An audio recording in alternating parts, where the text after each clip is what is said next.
Listen to a conversation between two students. The boy is discussing his opinion about walkable spaces. Listen carefully. You will hear the conversation only once.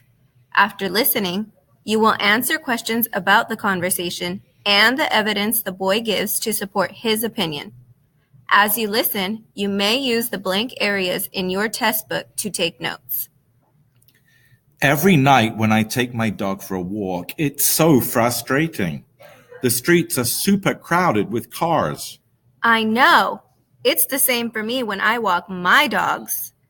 But then again, we do need cars. That's true, but in some places, they're creating areas where people can walk without cars in their way. These areas are called walkable spaces. We just learned about it in my social studies class. Your social studies class sounds interesting. Definitely. And so by walking from place to place, people benefit from the exercise.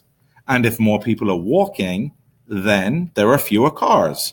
And that means less pollution. Car exhaust is a major source of air pollution, you know. Yes, pollution's a big problem. So then, why aren't there more walkable spaces? That's what I was wondering, so I looked it up on the internet. Here's what I found out. Basically, at some point in the past, a lot of community leaders thought that cars and other motor vehicles were very important. So important that they built cities and towns around the idea that most people would be traveling that way. They just didn't give much thought to people who might want to get around by walking.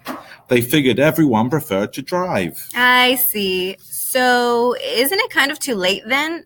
I mean, we can't rebuild entire cities. No, but we can create more walkable spaces. Some streets can be blocked off so cars can't drive on them at all.